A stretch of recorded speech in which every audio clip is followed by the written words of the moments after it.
Hey guys, welcome to AG's Kitchen. I'm AG. Hope you're having a great day so far. So what I'm doing is I'm prepping the potatoes. Now I'm using different potatoes. I'm using some golden potatoes instead of some russets, which I got a bag of it that way. Making some meatloaf tonight. Cook these on the or in the crock pot, if you will, about 7 hours with some olive oil, some sea salt, and just kind of let them do their thing. Wrap them in tin foil, throw them in the crock pot about 7 hours. Will be good there. So yeah, I'm looking forward to it. Got the potatoes cleaned, all that fun stuff. Now I get to do the thing that probably going to take the longest is poking the holes, and putting the olive oil and seasoning. So we'll see.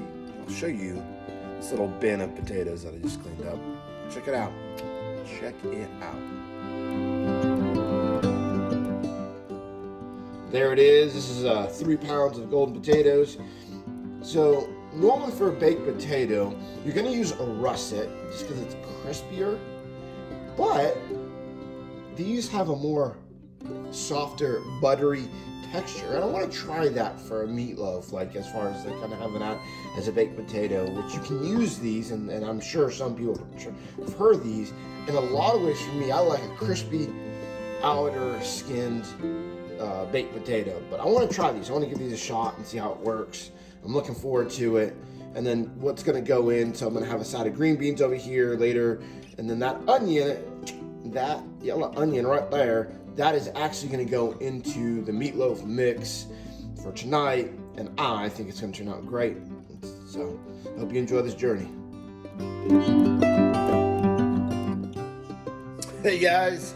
Hey, listen, Chef AG from AG's Kitchen is back with you. Now it's time to put together the meatloaf. In just a moment, I'm going to show you the ingredients I'm going to use and kind of explain maybe the pros and cons, maybe a little bit, but let's see what I'm cooking with. Let's check it out.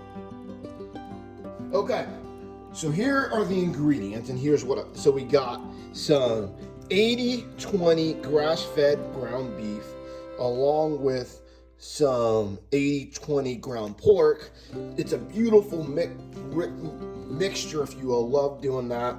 And obviously, since I'm lactose intolerant, lactose-free milk, people say that it doesn't taste that great. Whatever. I like it. It works. Whatever.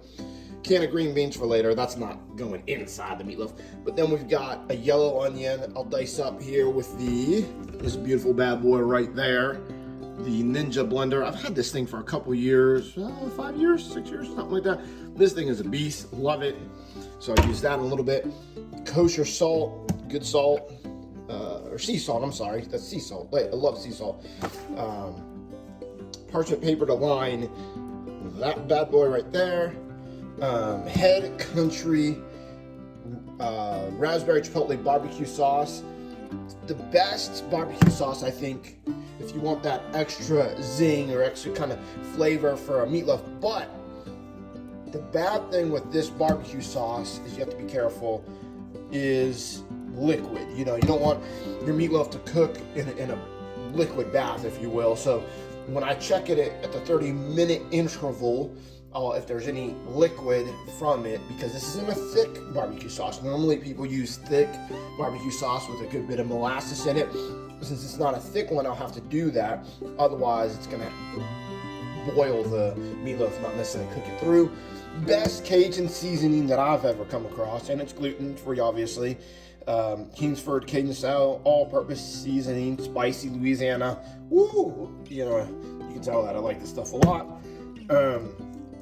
I got the gluten-free traditional breadcrumbs and the gluten-free Italian. I might actually mix them both, since that's the one that's almost out. Just a little bit left in there, and then we got this one here. So yeah, so here, that's the process. I'm looking forward to this, and I think it's gonna be good. So what's gonna end up happening is I'm gonna mix everything. After I mix everything, that's actually when I'm gonna preheat the oven, believe it or not. This will help me to make sure that these are getting done, still cooking and whatnot, and try to get everything done around the same time. Once I pull out the meatloaf, here's the key thing, then I'll throw in this can of green beans, obviously in a little pot, or pan, sorry, pan, not a pot, there's not a lot of them. And I will throw it on the stove, 5-10 minutes, boom, last thing, and we'll go from there. And then also, when I get done, once I let this rest and pull it out of the baking pan, not the barbecue sauce, but the meatloaf per se, I will coat it again. I'll put it another coat around the side of this. So quite a bit of this barbecue sauce will be used. Again, if you like anything with like a chipotle type taste, kind of fruity taste, but little kick to it, love this stuff. I would highly recommend that. But yeah, honestly, this is not a hard recipe.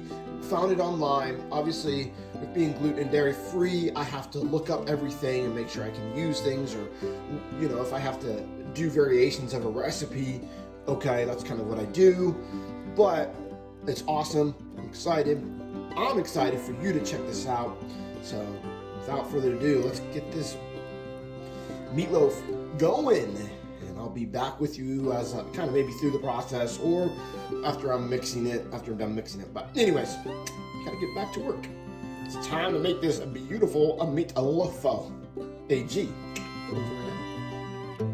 Hey, listen, it's about that time. I'm about to throw it in the meatloaf in the oven in just a moment.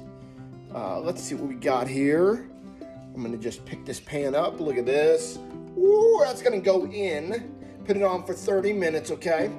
And then I'll take it out, check for liquid, and then coat it on top with that beautiful raspberry chipotle head country barbecue sauce. And then if there's any liquid, I'll drain it out then, put it in for about 30 more minutes, and yeah, it'll be good. And yeah, I'm looking forward to this. I think it's gonna turn out great. You got the potatoes over here, right there, cooking, the oven preheating, whatever it is. This is what happens when, yeah, just the same. The one thing I don't like about cooking, and who does, but is cleaning up. Who likes cleaning up when they're cooking? I don't, but I do it as I go. So earlier when I was making potatoes, after I used whatever I needed to use, cleaned it up. Now, as the oven is preheating, there it is, then I'll clean up all that, take me a little bit, and then maybe you get to sit down for a few minutes, and yeah, it's gonna be good. I'm excited. I don't know about you. Are you ready to see what AG's Kitchen is cooking up when I finish cooking this meatloaf? Until then, we'll see what happens. I hope it turns out good. Last time, just for the record, so in about a month span, when I made this about a year or so ago, I made it twice in like a 2-month period or a month and a half month period maybe. And let's just say the first time was great. The second time I was like, oh, it was horrible. Yeah, so I'm just trying to make sure I don't do that again. Because yeah, I'm excited to have meatloaf again. It's really easy to make, just so you know. And don't forget your eggs. Put the 2 eggs in there if you're making like a regular size meatloaf. Anyways, enough of that. I gotta go clean. Oh boy. See you in a little. Hey, I'm back. Hey, are you ready to see this finished product? I think what made this so watery was just the onions. Too much in it, but that's okay. It turned out good. Let's take a look. I think it looks good. Got that barbecue sauce on there. Ooh, it's gonna be fantastic. Let's go. Here we go. Look at that. Looking good. Woo! Back in the day, we used ketchup. But come on now, I want some flavor. So let's get that BBQ raspberry chipotle. And actually put a hint of tenders, black cherry, chipotle, something like that, cherry chipotle on there too. So, woo, looks good. Let's get it. Look at that. Oh, let me get some light on that. Oh, look at that. Woo, look at that. Absolutely gorgeous. Such a beautiful thing. And I tried a little piece, and I didn't need to add too much more barbecue sauce to it. Obviously, there's a little drizzle on there. And got the potatoes, the golden potatoes, the green beans, and then the meatloaf. Oh my, y'all. The only thing I would say I would do different is put half the amount of onion in it, because it was a little more watery. But my goodness, not overcooked, absolutely gorgeous. Ooh, this looks good. Look at that. Wow. And it's been over a year, just about, a few months, a little less than a year since I've made this, something like this. And oh my goodness, I'm so proud of it. So hope you enjoyed this journey. And you never know what I'm cooking up in AG's kitchen, just saying. Hope you have a good one.